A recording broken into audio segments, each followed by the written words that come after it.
Welcome back to my channel. I'm Wilby TV. Nagbabloggs nga po ka ng iba't ibang uri ng halamang gamot. Nagtuturo din po ka ng tips tutorial tungkol sa iba't ibang uri ng natural na halamang gamot.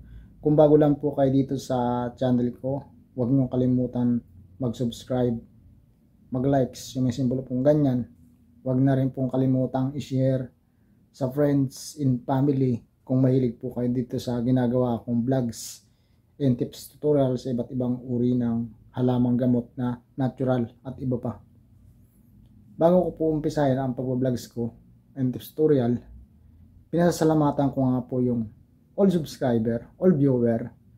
Thank you for new subscriber, new viewer. Maraming salamat po sa inyong suporta. Sana po patuloy nyo suportahan yung channel ko para lalo pa po mag-grow at marami pa po natin matulungan na mahirap nating kababayan na umaasa sa mga libreng gamutan sa paligid ng bahay nila.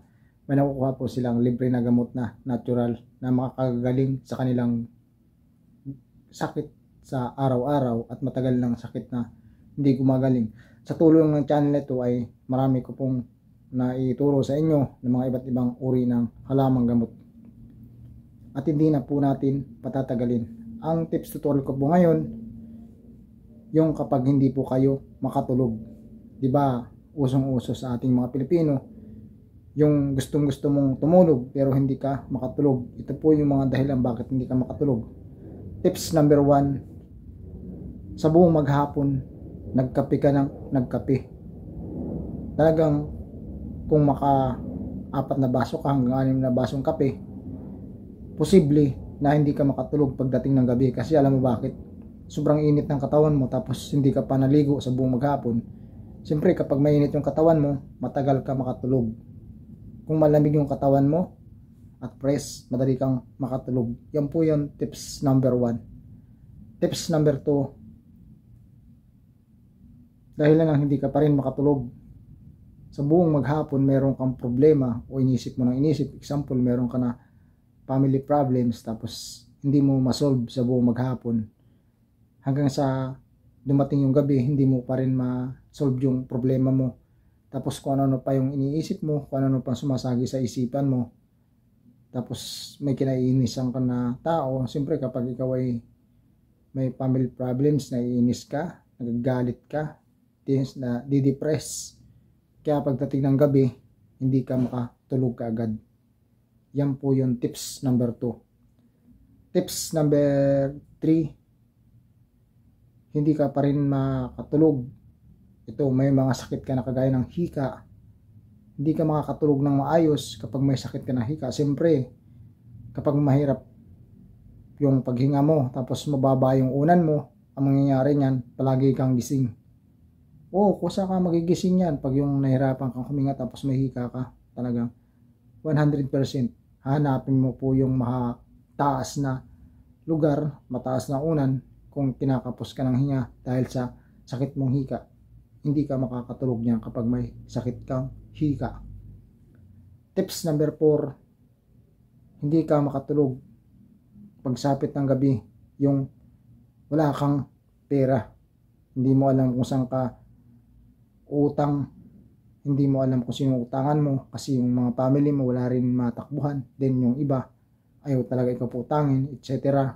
Tapos hindi mo alam kung anong gagawin mo kasi kinabukasan meron kang anak na pumapasok sa school, kailangan ng baon, kailangan ng pang-financial problems niya, and then yung pamasahe, pagkain, tapos wala sa iyong magpautang. Talagang madedepress ka niya talaga kapag wala ka rin pera. Hindi ka makakatulog niyan, lalo na kung iniisip mo yung kinabukasan, gabi pa lang iniisip mo na, baka hindi ka na tuluyang makatulog magdamag kung ganyan yung sitwasyon mo. Yan po yung tips number 4. Tips number 5, hindi ka pa rin nakatulog pagdating ng gabi, yung nagdroga ka o nagmariwana ka, nagsabo. Talagang posibleng hindi ka makatulog kung ikaw ay nagdodroga o nagsasabo o nagmamariwana o nag-i-ecstasy o nagkukukin. Hindi ka patutulugin yan kung ganyan yung ginagawa mo. Yan po yung masamang gawain sa katawan mo kasi mahuhuli ka na ng pulis, kung ano pang sumasakit sa ulo mo, tapos hindi ka nga makatulog niyan, hindi mo alam yung gagawin mo, then parang lutang ka kapag ganyan yung ginagawa, nagsasabo, nagdodroga o nag-ecstasy o nagmamariwana. Yan po yung tips number 5. Tips number 6, hindi ka makatulog pa rin, may mga sakit ka na kailangan oras-oras kamutin, kagaya ng may sakit ka na alipunga. Siyempre pag kinakati yung paa mo, kakamutin mo yan. Kung may sakit ka na alipunga, alam mo ba yung alipunga nakukuha yan sa maduduming tubig, kagaya ng lumusong ka sa baha o tumungtong ka sa baha na mayroong mga basura, may mga ihi ng ipis, ihi ng tao, ihi ng aso, ihi ng pusa, ihi ng daga. Yan yung alipungan na nabubutas yung paa mo tapos nabaho. Then pag yan, wala pa nga isang oras kumakati yan, kaya magigising ka pa rin yan o hindi ka makatulog. Kapag may sakit ka na mga ganyan, may sakit ka na buni, kailangan mo na kamutin ng kamutin yan. Kahit gabi magigising ka kasi sobrang kati, kailangan mo kamutin. May sakit ka na ubo, may sakit ka na sipon, hindi ka pa rin makakatulog ng maayos niyan. Or pag ubo ka ng ubo, hindi ka makatulog. Siyempre yung pag makati yung lalamunan mo, patuloy na gising ka kasi ubo ka ng ubo. Siyempre mawawala yung pagtulog mo, di-distract yung pagtulog mo. May sakit ka pa na iba't ibang uri ng sakit na kailangang magising o hindi na ka na makatulog, magdamag. Sana po ay naintindihan ninyo yung pinagtitips tutorial ko tungkol sa mga sakit or hindi ka makatulog kapag gabi. Yan po yung tips number 5. Sana po ay nakatulong ako sa inyo, sa mga hindi po nakakatulog, lalo na po sa mga may sakit na nabanggit ko, lalo na po sa mga may pinagdadaanan kayo na kagaya ng nabanggit ko. Sana po ay makatulog kayo, magawa ninyo ng paraan niya para makatulog po kayo. Mas importante po natutulog ng gabi kasi alas 10 hanggang 4 nagre-repair ang balat natin ng maayos para yung balat natin mapula-pula or makinis. Kung tayo palaging puyat, marami nating kaharapin na sakit. Isa na dyan ang low blood, anemic. Yan po yung mga kalaban natin kapag palagi tayong puyat.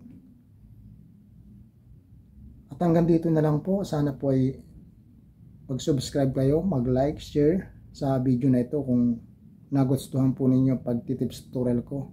Maraming salamat po sa inyong suporta. I am Will B TV. Bye bye.